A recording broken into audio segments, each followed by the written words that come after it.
सभापति जी, प्रोफेसर पूर्वे देवेंद्र जी, राजनीति प्रसाद जी और उपस्थित सभी गणमान्य श्रोतागण, मैं बहुत शुक्रगुजार हूँ प्रोफेसर पूर्वे का, देवेंद्र जी का और शिक्षा मंत्री जी का भी कि मेरा काम उन्होंने बहुत हल्का कर दिया है। क्योंकि मैं पिछले 25 सालों से एक शैक्षणिक जगत का हिस्सा हूँ, तो मैं सभाओं के अनुशासन और मर्यादा को स्वीकार करता हूँ। अब समय बचा है 30 मिनट मुश्किल से, और उसमें हमारे सभापति जी का भी संबोधन होना चाहिए, होगा। बहुत सारी बातें आपने कही हैं, सबने कही हैं, और मोदी जी पर चर्चा अक्सर हमारे यहाँ होती ही रहती है। जो बातें कह दी गई हैं उसको रिपीट करने का कोई अर्थ नहीं होगा। यहाँ मैंने इस इंस्टीट्यूट को कुछ 3 तरह की किताबें दी हैं, एक ये भी है उसमें से, तो आपको या तो उनके सब लाइब्रेरी में रखी हुई हैं।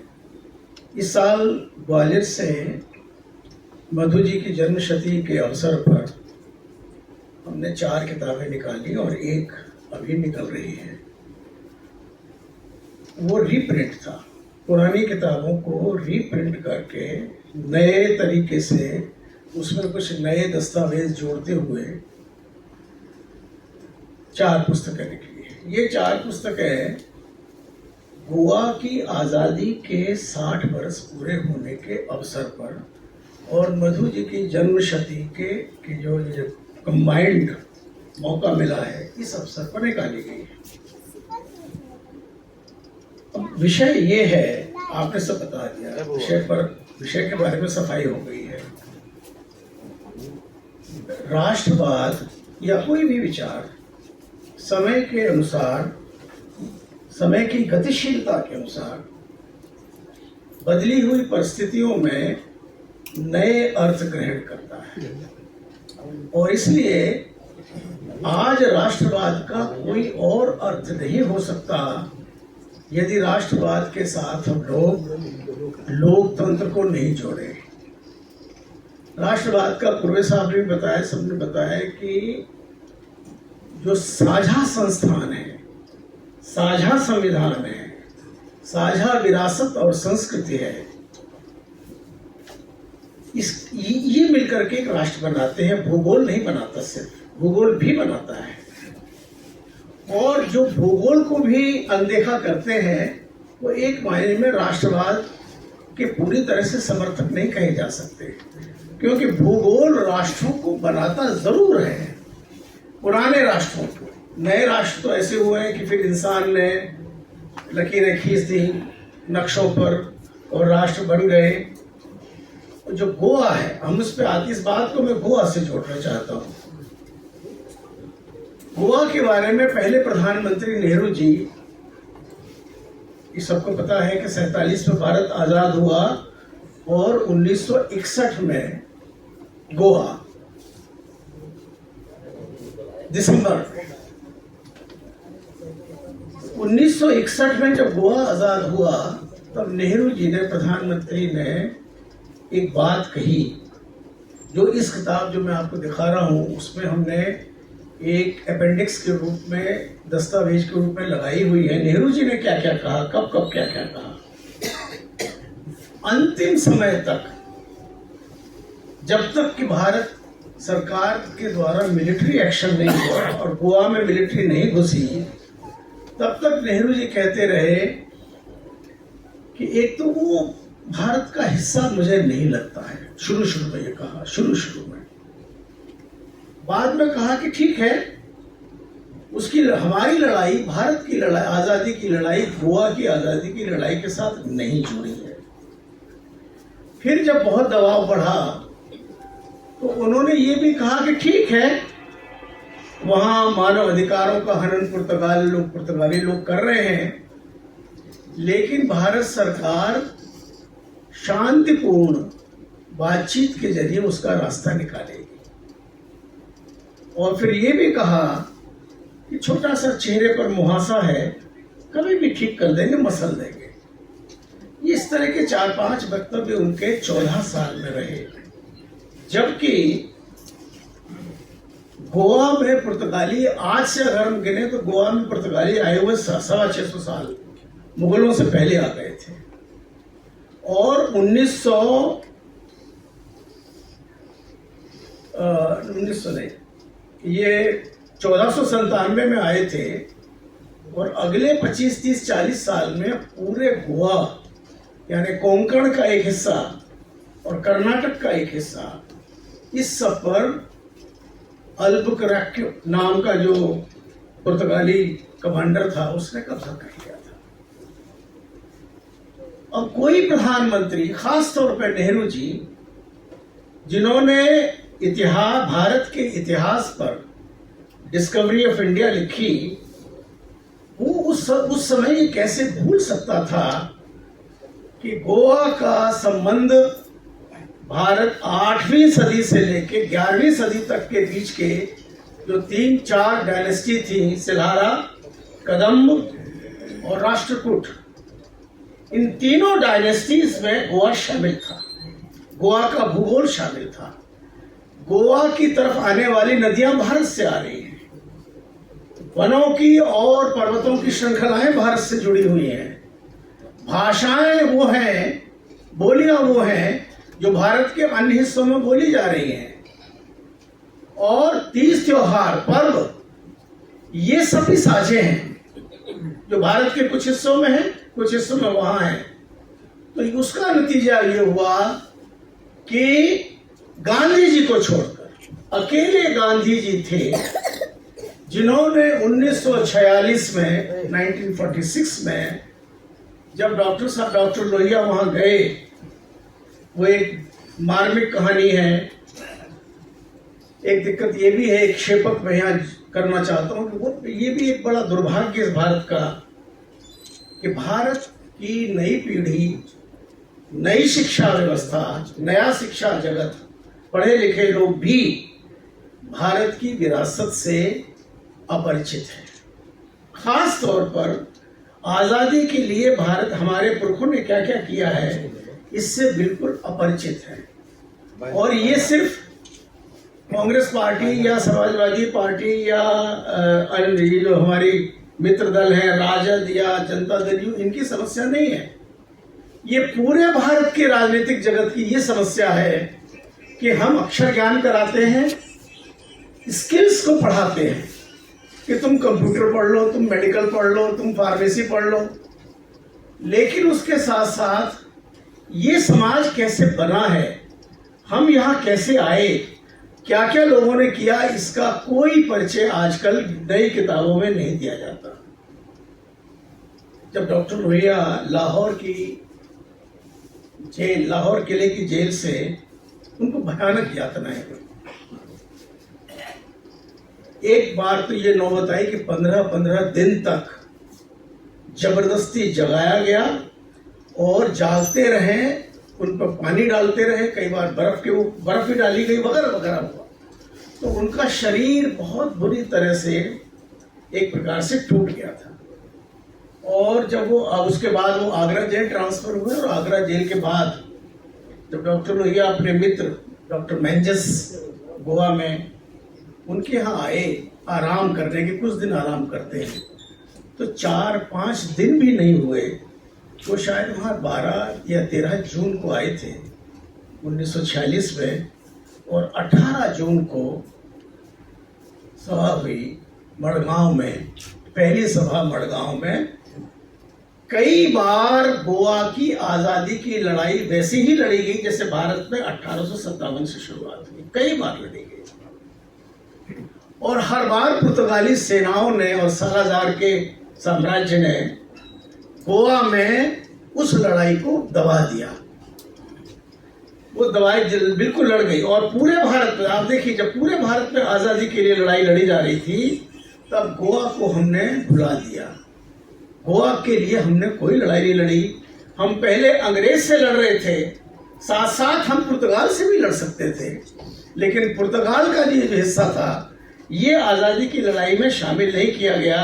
और मैं समझता हूँ कि यहाँ गांधी जी की भी और कांग्रेस पार्टी जो उस समय आज़ादी की लड़ाई का एक महामंच थी, उसकी ये भारी भूल थी, जिसको समाजवादी विचारक नेता डॉक्टर लोहिया ने उस समय सुधार किया, जब 1946 में जाकर के उन्होंने वहाँ पहली सभा की, गिरफ्तार हुए और वहाँ अगवाड़ जेल में, अगवाड़ किला है, एक अगवाड़ किला है, अगवाड़ किले में जेल बनी हुई है।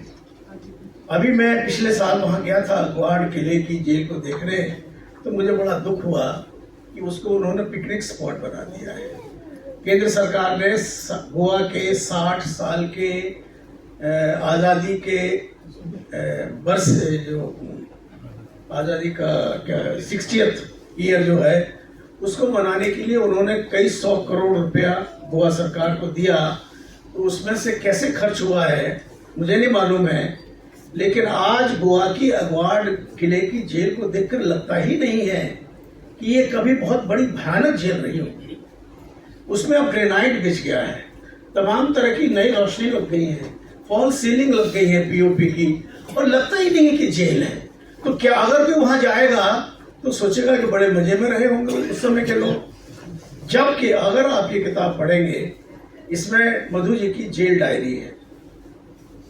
जेल डायरी में हर दिन का वर्णन है कि आज क्या हुआ, आज क्या हुआ, वगैरह वगैरह।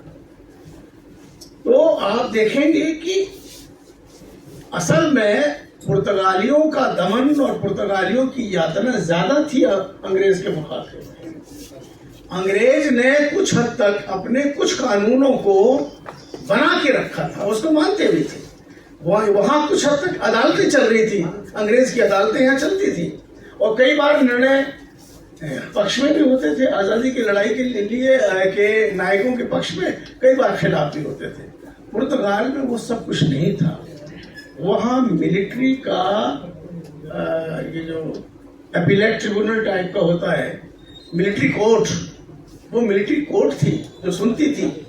और इसीलिए जब मधु जी वहाँ जेल में गए, ये बताना शायद जरूरी है, जो प्रोफेसर पुर्वे जी ने भी बताया कि मधु जी बड़ी मेधावी छात्र रहे, और 15 साल की उम्र में वो फर्गुसन कॉलेज में गए। तब तक उन्होंने, उस जमाने में ये हायर सेकेंडरी नहीं, शायद मैट्रिक होता था, मैट्रिक की पढ़ाई पूरी करके फर्गुसन में गए। और फर्गुसन के बीच जो उसी समय 1901-2 बार वो जेल गए। एक तो 1940 में गए। 1940 में विश्व युद्ध के में भारत शामिल नहीं होगा या भारत की जनता शामिल नहीं होगी, इसके खिलाफ जुलूस निकाला। तो कितने साल की उम्र थी? 18 साल की। 18 साल की उम्र में 1940 में जेल गए। उसके बाद 1944 में जब 1942 का आंदोलन हुआ, गदर, जिसे कई लोग गदर भी कहते हैं, 1944 में मधु जी ने सोचा कि बगैर हिंसा किए क्या कुछ बड़ा काम किया जा सकता है। तो एक मालगाड़ी को उड़ाने की योजना बनाई। दुर्भाग्य से मालगाड़ी को उड़ाने के दौरान एक कर्मचारी की मृत्यु हो गई, जिसके कारण मधुले में गांधी जी की अहिंसा के प्रति जीवन पर्यंत मानते रहे कि अहिंसा के का ही माध्यम है जिससे हम कोई कार्रवाई कर सकते हैं या कोई भी पॉलिटिकल एक्शन कर सकते हैं, और वरना नहीं करेंगे। एक तो ये होगा। अब जो खास बात ये है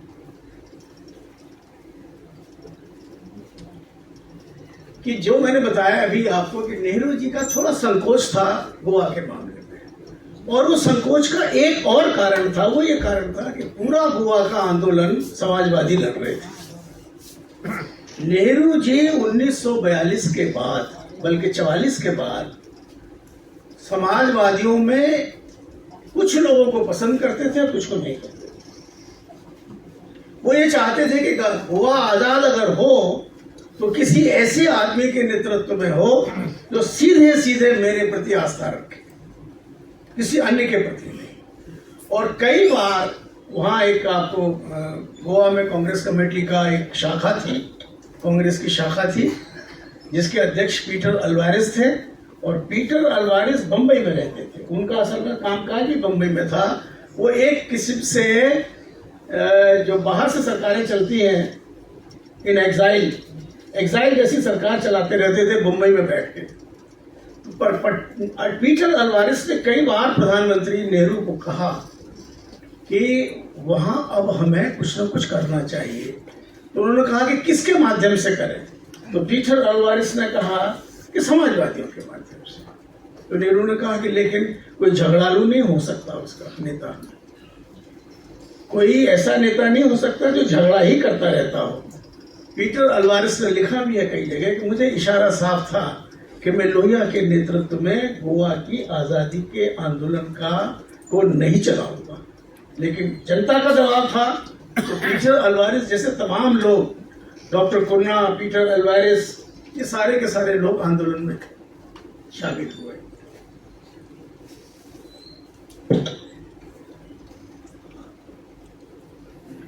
जेल में अगर हम देखेंगे कि मधु जी जेल में करते क्या थे। जेल तो 19 महीने की थी मात्र। मैंने किसी की जेल यात्रा इतनी रोमांचक नहीं पड़ी जितनी मधु लिवाई की है, उनकी डायरी के माध्यम से। और ये हैरानी की बात है कि इतनी विद्वता का व्यक्ति जेल में जाकर के क्या क्या पढ़ता था, जबकि किताबें नहीं मिलती थी। किताबों की एक सीमा होती थी, जो किताबें उनके पास उपलब्ध होती थी उसी में से कुछ किसी हफ्ते मिलती थी। सारी किताबें आप एक साथ। एक बार उन्होंने लिखा है कि मैं पिछले 45 दिनों में 1800 पृष्ठ पढ़ चुका हूं। किसके 1800 पृष्ठ? फिर कहते हैं कि लेकिन हमारे पास पढ़ने के लिए कुछ नहीं है, कहीं से कुछ आ नहीं रहा है। एक पुर्तगीज नहीं था, वो किसी अन्य देश का था, मुझे याद नहीं आ रहा। एक फादर था, पादरी। वो पादरी आकर के उनको कभी कभी कुछ किताबें देता था, कभी कभी मैगजीन भी देता था बाहर से लाके। तो time magazine, economist magazine, times magazine, इतिहास पर एर्नल्ड टॉइनबी से लेकर के तमाम इतिहास की किताबें, भाषाओं की किताबें। आप हाँ, बेल्जियन था, फादर क्रैने, ऐसे कुछ नाम था। ये इतने सारे विषयों की किताबें पढ़ते थे वो, इतने सारे विषयों की। अगर आप उसकी लिस्ट हम लोग आपके सामने रखें, जैसे लिंकन के बारे में संपूर्ण साहित्य पढ़ डाला। मैंने बताया कि टॉइनबी का बड़ा भारी लिटरेचर है वर्ल्ड हिस्ट्री पर, वो सारा उन्होंने पढ़ा। अमेरिकन सिविल वॉर पढ़ा, कौन कौन से धर्मों की कैसे कैसे वो इवॉल्व हुए, विकसित हुए, उसकी हिस्ट्री पढ़ी। गांधी और मार्क्स को पढ़ डाला पूरा। तमाम तरह के उपन्यास जो उनके हाथ में आए, जो दिए गए, वो सब पढ़े। चर्चिल की बारे में, चर्चिल का वांग्मय पूरा, वो बहुत लंबा चौड़ा है, वो उन्होंने पढ़ा। हाँ सॉरी, और 45 दिन में 1800 पेज नहीं, 8000 पन्ने। 8000 पन्ने 45 दिन में पढ़ने के बाद कह रहे हैं कि मेरे पास पढ़ने के लिए कुछ है ही नहीं, अब मैं कहाँ किससे मांगू। तो जो पादरी था वो कभी कभी किताब उनको लाके, कोई मैगजीन, अखबार लाके देता था। ऐसी भूख थी पढ़ने की और ज्ञान की, और उसका नतीजा ये हुआ। हाँ, ये भगवान महावीर, कबीर, बुद्ध, मीरा, ये सारे पढ़ डाले। गजब ही आदमी है कि ज्ञान पिपासा शांत ही नहीं हुई, और नतीजा ये कर किया कि हमें ऐसा राजनीतिक नेता मिला जो हर स्तर पर, हर विषय पर, जमीन की सारी जमीन यानी जो बुनियाद है, उसकी सारी समस्याओं पर उसकी दृष्टि स्पष्ट थी। इसीलिए जब वो संसद में खड़े होकर बोलते थे तो संसद उनको सुनती थी, सरकार उनको सुनती थी। और वो कभी खाली सिर्फ बोले हम खड़े हैं, नारा लगा देंगे, हल्ला कर देंगे, इसमें उनका नहीं चलता था। हमेशा विषय को नियमों के अंतर्गत, ये मैंने उनसे सीखा। मैं जब पहली बार एमएलए बना 77 में, तो मधु जी ने मुझे बुला के कहा कि देखो ऐसा है कि हर विधानसभा की नियमावली में इतनी गुंजाइश है, जैसे संसद में है वैसी करीब करीब उसी पैटर्न पर सभी विधान परिषदों में और विधानसभाओं में इतनी गुंजाइश है कि अगर तुम उसको ठीक से पढ़कर नियमों के अनुसार ही अगर आप नोटिस दोगे तो तुम्हारे पास कहने बोलने के लिए बहुत कुछ रहेगा।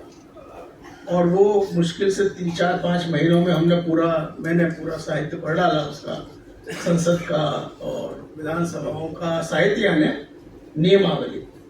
और उसका ये फायदा हुआ कि जैसे ही 1980 के बाद जैसी जनता पार्टी खत्म यानी बिखर गई, और वो बिखरना, आप कल्पना करिए कि अगर उस समय जनता पार्टी न बिखरती, जिसका दोष मढ़ा जाता है मधुलिमय पर, मैं कहता हूं श्रेय दिया जाना चाहिए। इन 5-6 लोगों ने जनता पार्टी को तोड़ दिया, ये श्रेय की बात है। हम लोग खामखा में गलत तर्क में फंसते हैं। मधुलिमय, राजनारायण, चौधरी चरण सिंह, कर्पूरी ठाकुर, देवीलाल, इन 5 लोगों ने जब देखा कि भारत की राजनीति पर एक खास विचारधारा, जिसका सांप्रदायिक नजरिया है, जो भारत के संविधान को मन से स्वीकार नहीं करती है, विरासत को नहीं मानती है, और जिनके पुरखे द्विराष्ट्र सिद्धांत को मानते आए हैं, अगर वो हावी हो रही है तो देश हित में, राष्ट्र हित में, ये राष्ट्रवादी का काम है कि उस सरकार और पार्टी को खत्म कर दिया जाए। और यही हुआ। इसलिए अगर वो न होता 1979 में, तो जो 2014 में हुआ है वो कब हो चुका होता? वो 20 साल पहले हुआ। इसलिए ये हम लोग खामखा में डिफेंसिव हो जाते हैं, अरे वो तो आपने जनता पार्टी तोड़ दी। तोड़ते नहीं तो और बुरा होता, क्योंकि दोहरी सदस्यता के सवाल पर समझौता करने की कोई गुंजाइश बिल्कुल नहीं थी। वो एक बीच में एक बात आ गई, इसलिए मैंने कही 5 मिनट और नहीं, 5 मिनट नहीं, अपने को मानना चाहिए सब। अब एक चीज जिसकी तरफ हम लोग नहीं ज्यादा ध्यान देते हैं, मधु जी के बारे में जब बात करते हैं, वो है उनका निजी रूप। हम निजी रूप के बारे में ये तो जानते हैं कि मधु जी सादा थे, बहुत सादे थे। सब कहते हैं कि न उनके घर में मेंबर ऑफ पार्लियामेंट होते हुए भी न फ्रिज था, न कूलर था, न एयर कंडीशनिंग का सवाल ही नहीं उठता है। वो खुद मटके का पानी पीते थे, हम सबको भी मटके का ही पानी पिलाते थे कि मटका का पानी रखा है। अगर आप ऐसे वक्त पे चले जाएं जब उनके खाने का समय है, तो वो खिचड़ी बना रहे होते थे, उसी खिचड़ी में से एक छोटी सी कटोरी में हम लोग को खिचड़ी देते थे। बर्तन कभी नहीं धोने देते थे। ये सबको पता है कि वो बहुत सादे थे। चंद कपड़े थे, कपड़ा ही, उनके कपड़े ही सिर्फ धोबी धोता था, बाकी सारा काम वो खुद करते थे, ये मालूम है। लेकिन ये नहीं मालूम है कि मधुलिमय के इतने विद्वान, इतने प्रख्यात राजनेता का जो निजी और व्यक्तिगत जीवन है वो अद्भुत था। उस पर मैं 4 मिनट 5 मिनट कहना चाहता हूँ। मधु जी बहुत छोटी उम्र में, शायद सबसे युवा होंगे, जब वो पार्टी के सेक्रेटरी बन गए थे, सोशलिस्ट पार्टी के सेक्रेटरी बन गए थे। खाने पर झगड़ा होता है। वो सबसे युवा, मतलब बहुत कम उम्र में वो पार्टी के सेक्रेटरी बने। जब जयप्रकाश जी, लोहिया जी, अच्युत पटवर्धन, नरेंद्र देव, ये सब लोग थे, बड़े बड़े लोग, और सबने ये तय किया कि मधुलिमय को पार्टी का सेक्रेटरी बनाया जाए। और उसी समय उनको सोशलिस्ट इंटरनेशनल में भारत के प्रतिनिधि के रूप में बहुत छोटी उम्र में भेजा गया। एक्सपोजर उनका बहुत बढ़िया था। मतलब ये जो हम लोग इसमें जो है ना राष्ट्रवादी, ये शब्द बड़ा गड़बड़ है।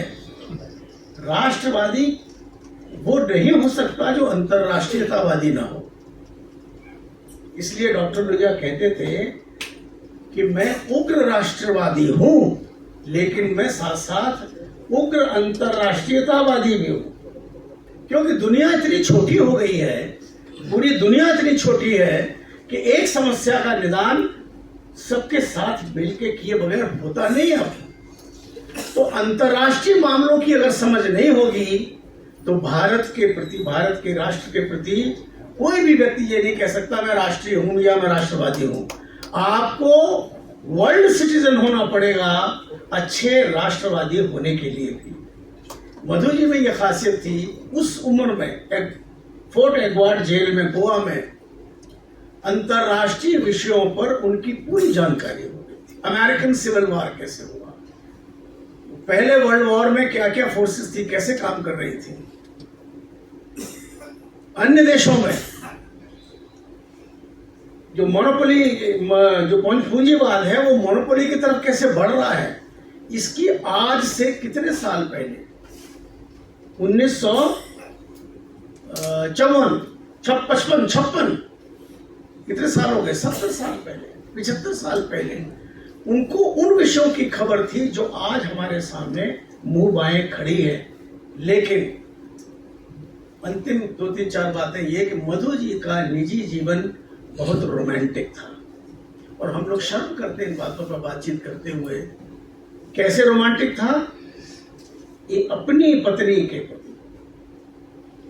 जब मधु जी धुले में जलगांव के पास एक समाजवादी कुछ युवकों की एक शिविर में 10 दिन तक लगातार बगैर कुछ कंसल्ट किए, बगैर नोट्स को देखे लगातार 10 दिन तक एक विषय पर प्रशिक्षण देने आए, तो वहां बैठे हुए लड़के लड़कियों में से एक ने एक दूसरे को देखा, तो 2 लोगों ने एक दूसरे को देखा और उसी समय दोनों ने एक ही समय में तय किया कि मेरा जीवन साथी यही है। ये इंट्यूशन से हुआ, इसको दोनों ने लिखा, चंपा जी ने भी लिखा और मधु जी ने भी लिखा बाद में अपनी डायरी में कि मैं, हालांकि मैंने बहुत मतलब ऐसा नहीं कि मैंने घूर के देखा मुझे लगा कि वो जो है वो मेरी जीवन साथी है, हो सकती है या होगी। और उसने भी सोचा कि यही व्यक्ति जो है, अच्छा मधु जी देखने में बहुत अच्छे थे, मतलब बहुत सुदर्शन व्यक्तित्व था, बोलने में जितने अच्छे थे, विद्वान थे, सुदर्शन व्यक्तित्व था। और चंपा गुप्ते नाम की जो युवती थी, चंपा गुप्ते पढ़ी लिखी महिला थी, पढ़ी लिखी लड़की थी और बहुत सक्रिय थी और इतनी नाजुक थी, इतनी नाजुक 6-7 साल की उम्र में कि अगर वो चल दे थोड़ी दूर तक तो उनके पांव से खून निकलता था, पट्टियां बन जाती थी। ये है, ये डॉक्टरों ने कहा है कि ये बड़ी अजीब सी चीज है कि 6-7 साल की उम्र की लड़की अगर कुछ दूर चल दे तो उनके पांव लगभग ट्रांसपेरेंट थे, तो खून निकलने लगता था। तो दोनों ने एक दूसरे को किया, लेकिन 4 साल के बाद जब कहीं किसी और सभा में दोनों मिले, उसके बाद 4 साल तक कोई भेंट नहीं हुई, तब मधुलिमा जी ने कहा कि मैंने सोचा कि आज मैं कह देता हूं। और दोनों एक दूसरे के पास जब गए तो चंपा जी और मधु जी ने एक ही शब्द में एक दूसरे को स्वीकार कर लिया। मधु जी ने कहा मैं आपसे विवाह करना चाहता हूं, तो चंपा जी ने कहा कि मैं भी, कहना बाय इंट्यूशन हम लोग एक दूसरे के हो गए। उसके बाद ऐसा प्रेम संबंध रहा दोनों में। देखिए ये बहुत बड़ा गुण है, हम लोग इस पर पता नहीं क्यों हिचकते इन बातों पर करने के लिए। इतना बड़ा गुण था उनमें कि जेल डायरी भरी पड़ी है, और जेल डायरी में बार बार 2 लोगों का जिक्र करते हैं और याद करते हैं और बहुत मार्मिक शब्दों में वो याद करते हैं। 4-5 नामों से बुलाते थे उनको, चंपा जी को। एक तो बोलते थे स्ट्रॉबेरी जो छोटा पिंक रंग का जो फल होता है, स्ट्रॉबेरी। कभी कभी बेरी माने बेरी, सी, चंपा से सी। कभी कभी लिखते थे डार्लिंग। हाँ, और 2 नाम और थे, मुझे याद नहीं आ रहा है इस समय, 5-6 नाम थे। तो जब भी उनको पत्र लिखते थे तो डियर स्ट्रॉ भी लिखते थे, बैरी भी लिखते थे, सी भी लिखते थे। ये अद्भुत संबंध है स्त्री पुरुष के एक दूसरे के प्रति समर्पण होने का। और बार बार लिखते थे कि तुम चिट्ठी क्यों नहीं लिख रही हो।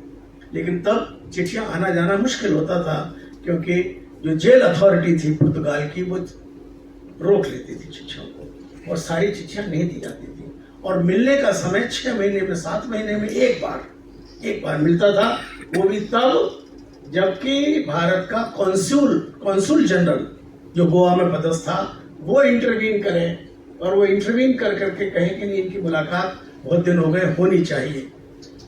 क्या ये विश्वास किया जा सकता है कि 3 साल की शादी, 1 साल का बच्चा, वो जो बच्चा है उनका इसमें एक हमने अनिरुद्ध लिमय से भी एक लेख लिखवा के और इसमें लिखा है, आप उसको इसमें छापा है, वो भी आप पढ़ना कि वो अपने माँ बाप को देखते हुए क्या लिखता है। और मधु जी क्या लिखते हैं। मधु जी उसको नाम बोलते थे पोपट, मतलब अनिरुद्ध का नाम जो घर में बुलाते थे पोपट इसलिए कि जो ज्यादा बोलते हैं ना वो पोपट। जैसे इंदिरा जी को नेहरू जी ने जो चिट्ठियां लिखी जेल से, वो ये अद्भुत चिट्ठियां हैं जो पोपट के लिए लिखी गई है जेल से। पोपट को वो किस भाषा, 1 साल का बच्चा है उसके लिखते, वो पोपट उनको भाई बोलता था। होता है ना कई बार के अब हम अपने पिता को कोई पिता बोलते हैं, कोई बाबू बोलते हैं, कोई बापू बोलते हैं, कोई कुछ बोलते हैं, जैसे मैं चाचा बोलता था, तो ऐसे ही बोलता है भाई, मतलब उनका पुत्र उनको बोलता है भाई। तो वो लिखते हैं और बहुत, आप पढ़ोगे तो आपको आप द्रवित हुए बगैर रह नहीं सकते। लिखते हैं, तुम अपने भाई से मिलने नहीं आए, यहां तो चूचू आती है, यहां तो काव काव आता है, कौवे के लिए काव काव।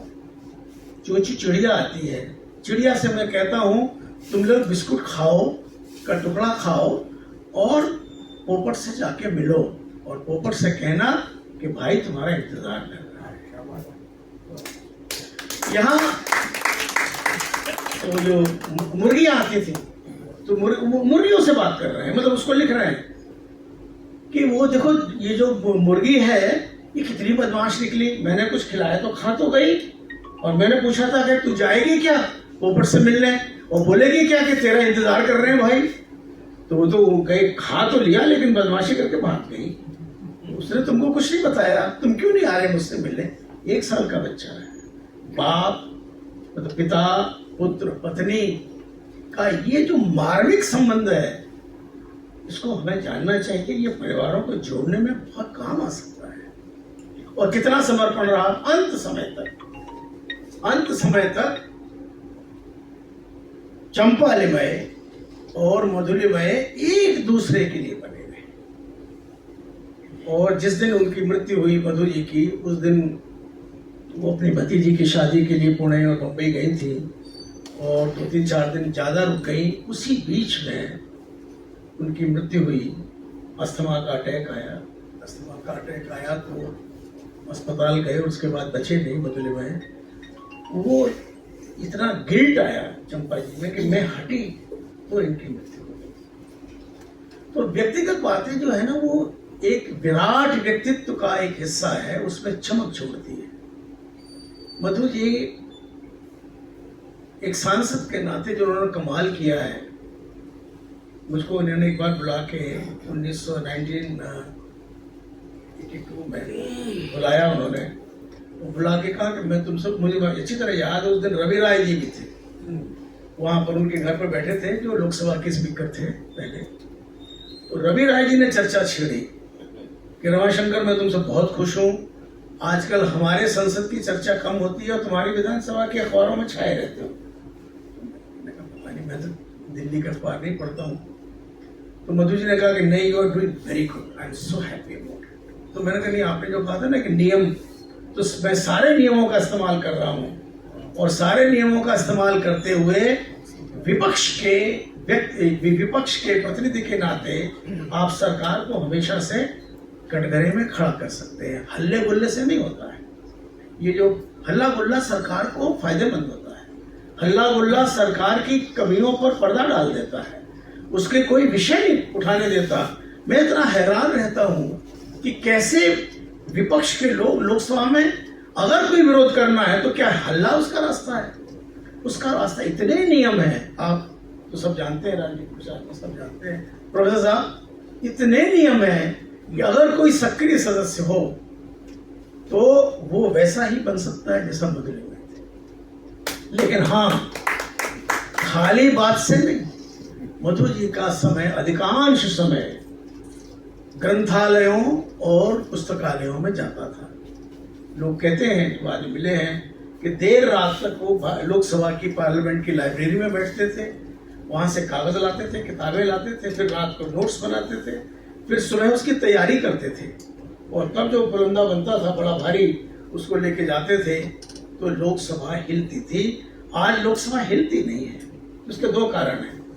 विपक्ष का चरित्र वैसा नहीं बचा जो हिला सके, और दूसरा, मुद्दे उठाने के लिए धैर्य, सामर्थ्य, पौरुष और पढ़ाई, शोध, ये भी नहीं बचा है। ये अगर होगा तब मिलकर के काम बन सकता है, अन्यथा तो वही है कि उसको भी हो रहा है। मैं समझता हूँ, मैं भी 5 मिनट ज़्यादा बोल गया। अब सभापति जी इसको समाप्त करेंगे। सही बात तो यह है कि हम लोग विषय से थोड़ा थोड़ा इधर उधर उनकी व्यक्तिगत बातों की तरफ चले गए, जो कि बताना आपको थोड़ा सा ज़रूरी मैंने समझा, क्योंकि उन सब बातों पर आमतौर पर हम लोग इग्नोर करते हैं कि ये बात बताने लायक नहीं है, जबकि बताने लायक ये बातें हैं। धन्यवाद।